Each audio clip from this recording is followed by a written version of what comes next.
Comme Dieu le lui avait indiqué, en laissant le peuple en bas, Moshe monta sur la montagne et seul s'approcha de l'Éternel, laissant derrière lui Aaron, ses 2 fils, Nadav et Avihu, et les 70 anciens du peuple d'Israël qui étaient montés avec lui, chacun selon la limite qui lui avait été assignée.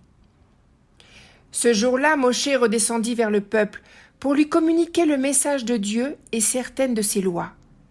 Tous répondirent d'une seule voix « Tout ce que dit l'Éternel, nous le ferons ». Il transcrivit aussi les mots de Dieu dans le livre de l'Alliance et le lut au peuple qui ajouta « Tout ce que dit l'Éternel, nous le ferons et nous l'écouterons ». Une fois que le peuple eut reçu les 10 commandements de Dieu, enfin il était prêt à recevoir le reste des ordonnances que Dieu avait exposées à Moshe afin qu'il les transmette au peuple d'Israël. Ces lois d'ordre social et civil concernaient l'esclavage, le meurtre, le kidnapping et les compensations en cas de blessure, la responsabilité du propriétaire dans les homicides, les lésions et dommages causés à autrui par ses animaux ou sa propriété, les lois sur les vols, la responsabilité des biens empruntés ou confiés à sa garde, toutes les lois qui permettent une bonne régulation de la société. Puis Dieu aborda les lois diverses sur les comportements moraux des hommes dans la société.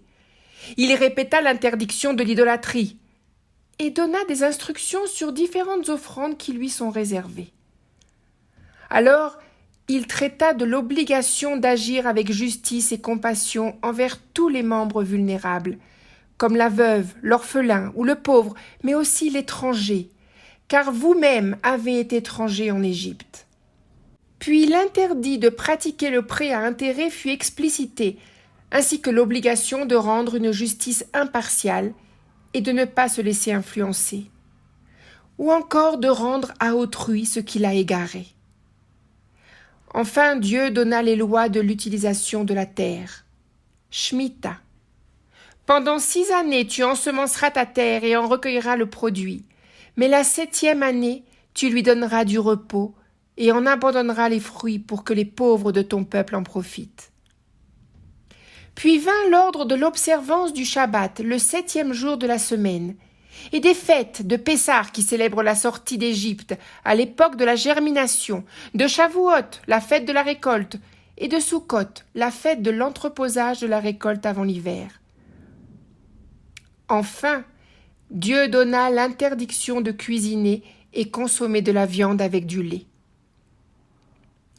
Finalement, Dieu annonça aux enfants d'Israël qu'il enverrait un guide pour les mener jusqu'à la terre promise, la terre d'Israël, et leur donna plusieurs recommandations. Alors, Dieu rappela Moshe vers lui pour lui donner les tables de la loi sur lesquelles étaient gravés les 10 commandements. Le matin, Yoshua accompagna son maître Moshe vers la montagne sur laquelle ce dernier monta seul, laissant les anciens, Aaron et Our, en charge de tout problème qui pouvait subvenir. Et alors que Moshe montait, les nuages commencèrent à couvrir la montagne du Sinaï. Puis la gloire de Dieu se posa sur elle, pendant 6 jours. Au 7e jour, Dieu appela Moshe depuis l'intérieur du nuage. D'en bas, les enfants d'Israël ne voyaient qu'un feu qui consumait la cime. Moshe entra à l'intérieur du nuage et resta au sommet 40 jours et 40 nuits.